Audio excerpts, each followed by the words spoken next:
Muri leta zunze ubumwe za Amerika haciye iminsi mike hasojwe amatora makuru y'igihugu n'amatora yegukanywe na Joe Biden wo mu ishyaka ry'abademokrate agitse bwana Donald Trump wo mu ishyaka ry'abarepublikani. Hanyuma rero ni byinshi byavuzwe kuri aya amatora mu by'ukuri bwana Trump yavuze ko yibwe amajwi mu buryo bugaragara muri leta zikomeye cyane nka Michigan, Wisconsin na Pennsylvania, zose zegukanwe na Joe Biden mu ishyaka ry'abademokrate, ariko bwana Donald Trump yakomeje gutanga ibirego bitandukanye avuga yuko nubwo byemejwe ko amatora arangiye atsinzwe ariko atazigera yemera kuva ku butegetsi, cyane ko mu by'ukuri yavuze ko bazakiranurwa n'urukiko rw'ikirenga muri leta zunze ubumwe za Amerika. Hanyuma ikigezweho uyu munsi wa none, nyuma y'ibyo birego byose bitandukanye, nyuma yo kutemera intsinzwi kwa bwana Donald Trump, ibyinshi byavuzwe. Ari ijambo rikomeye cyane ryavuzwe na Joe Biden yashimira abarwanashyaka be ndetse n'abanyamerika muri rusange ku bw'amahitamo meza bakoze,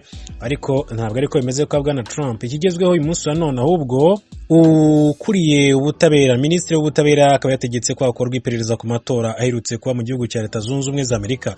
Minisitiri w'ubutabera wa leta zunze ubumwe za Amerika William Barr kuri uyu wa 9 Ugushyingo 2020 yategetse ko hakorwa iperereza ku matora y'umukuru w'igihugu aherutse kuba. Ni nyuma yaho bwana Donald Trump watsinzwe na Joe Biden bari bahanganye cyane, amaze kuvuga inshuro nyinshi cyane ko yibwe amajwi muri leta zimwe na zimwe. Minisitiri Barr yategetse abanyamategeko ba leta ko bajya gukora iperereza ku bitemewe bivugwa bishobora kugira ingaruka ku byavuye mu matora niba hari ibimenyetso byumvikana bishimangira. Yahaye za leta tariki ya 8 Ukuboza nk'iya nyuma yo kuba zamaze gukemura ibibazo by'amatora mu gihe byaba birimo, noneho kandi abashingirwaho mu matora members of electoral colleges nabo bagahura tariki ya 14 Ukuboza bafata umwanzuro kukuri baba rero baramaze kubona ku byabaye muri aya matora ya perezida muri leta zunze za Amerika, kimwe mu bihugu bikomeye cyane. Mu by'ukuri amatora yabaye amara iminsi atitiza isi, abantu bategereje kumenya ngo ninde watsinze amatora mu buryo ntakuka, ariko kugeza magingo ngaye nubwo byemejwe ntabwo mu by'ukuri wavuga ko byajya ku murongo, kuko bwana Trump yavuze ko bazakiranurwa n'urukiko rw'ikirenga muri leta zunze ubumwe za Amerika. Hanyuma gusa nk'uko ikinyamakuru The New York Times cyabitangaje, iki cyemezo cya Minisitiri Barr ngo cyakuruye umwuka mubi mu ishami rishinzwe gukurikirana ibyaha bikorerwa mu matora, gituma umuyobozi waryo Richard Pilger yegura. N'amatora ya perezida wa leta zunze ubumwe za Amerika yabaye tariki ya 3 Ugushyingo 2020, amajwi yavuye muri izi leta zigize iki gihugu kandi agaragaza ko Joe Biden ari we wayatsinze ku majwi 190 kuri 218 ya bwana Donald Trump wari umaze ku butegetsi imyaka igera kuri 4. Yagiye asimbuye bwana Barack Obama mu ishyaka ry'abademokrate. Ni Trump mu by'ukuri yagiye avugwa ibintu byinshi cyane kubera imvugo ze, ahanini benshi bagiye bamunenga, ndetse kandi ishyaka ry'abademokrate ryavuze ko yagize intege nke cyane kujya n'icyorezo cya COVID-19 cyahitanye abanyamerika benshi cyane. Ariko ku rundi ruhande bakurikiranira hafi ibijyanye na politike mpuzamahanga ndetse n'igihugu cya Leta Zunze Ubumwe za Amerika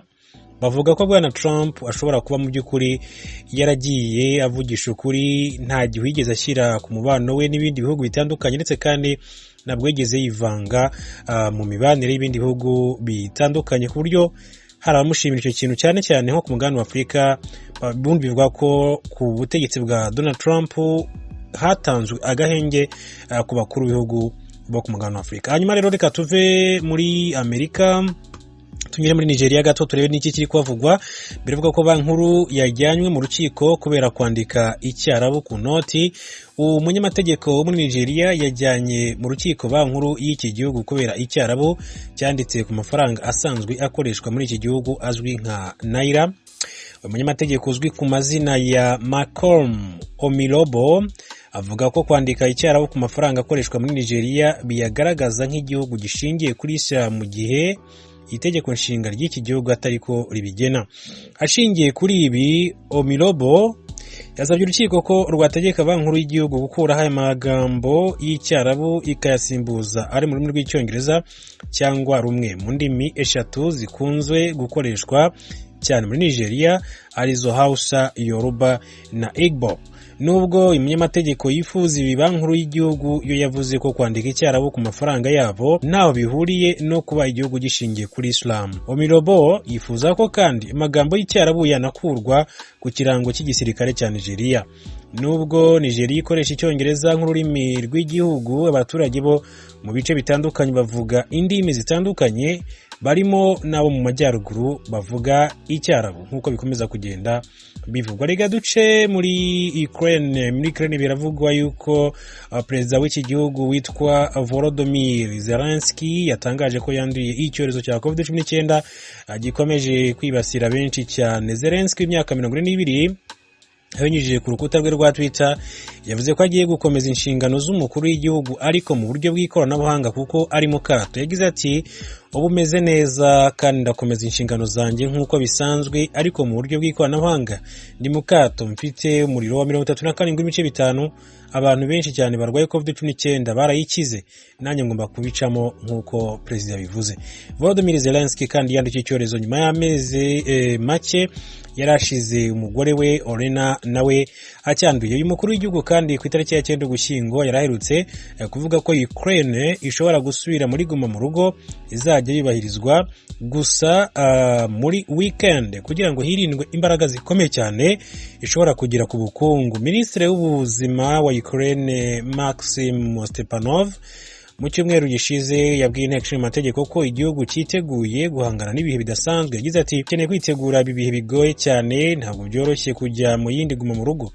Kugeza ubu muri Ukraine kandi habarurwa bamaze kwandura coronavirus barenga 483 mu gihe abo imaze kwica nabo barenga 8,000. Abakandida 11 barimo guhatanira umwanya w'umukuru w'igihugu batangiye kuzenguruka intara zisaga 130 bakora inama n'abaturage kubamenyesha imigambi babafitiye baramutse batowe ku itariki ya 14 mu kwezi kwa mbere mu mwaka utaha.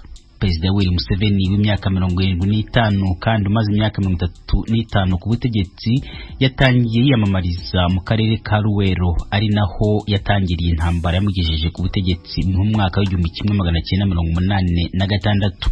Perezida Museveni yabwiye abitabiriye inama ye ko agiye gukomeza n'umugambi w'ubutegetsi bwe w'iterambere hamwe n'amahoro asesuye mu gihugu cyose, kongera ku bwinshi bw'inganda zitanga akazi ku banyagihugu hamwe no kugabanya ibiciro by'amashanyarazi.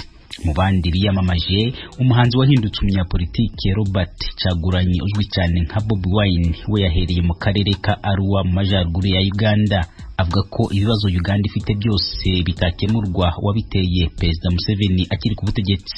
Like Idi Amin, Museveni declared himself president for life in our country. Ati Museveni yihinduye perezida ubuzima bwe bwose nk'uko Idi Amin yari yabigize, ariko yibagiwe ko Imana yaremye abandi bantu batashobora kwihanganira ibyo ngibyo.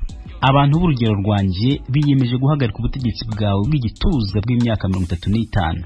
Ntabwo dushobora kubohoza igihugu cyacu no guhindura iby'ubutunzi byazahaye tutabanje gukuraho inzitizi y'amajambere ariyo Museveni wahinduye ruswa hamwe n'ikandamizwa ry'uburenganzira bwa kiremwa muntu ikintu cyemewe mu butegetsi bwe. John Katumba, umusore w'imyaka 25 ari nawe muto wa bose biyamamaje, ari hagati y'igihugu, avuga ko ikimuhangayikishije cyane ari urubyiruko nkawe rutagira akazi. I'm a fellow youth, I'm a fresh graduate from Makerere and I know what it means. Ati ndacyari mu rungano rwanyu rubyiruko bagenzi banje, niho nkirangiza kwiga kuri kaminuza ya Makerere, nzi icyo kubura akazi bivuze, nzi neza icyo bisobanuye ababyeyi bawe gutanga ibyo bafite byose kugira ngo wige ukamara imyaka myinshi mu mashuri warangiza ukabura akazi. Ikindi nshaka kurwanya nivuye inyuma n'abantu b'abakire bambura abandi banyagihugu ubutaka bwabo kandi ari abanya-Uganda bagenzi babo. Nimumara kuntora nka perezida wanyu kazaba akazi kanje kubacungira umutekano hamwe n'imitungo yanyu. Amateka y'igihugu yerekana ko mu baperezida bagera ku 8 bategetse iki gihugu kuva aho cyaboneye ubwigenge mu 1962 ari nta numwe wigeze ava ku butegetsi mu mahoro, akaba rero ari mu matora yonyine ibi bishobora kugerwaho. Ukurikije umukandida w'ishaka Democratic Party DP yashinzwe mbere yuko Uganda ibona ubwigenge Norbert Mao, Museveni yakagombye kuva ku butegetsi mu mahoro hatabayeho kumena andi maraso. We must break the cycle of violent regime changes. Are we going to see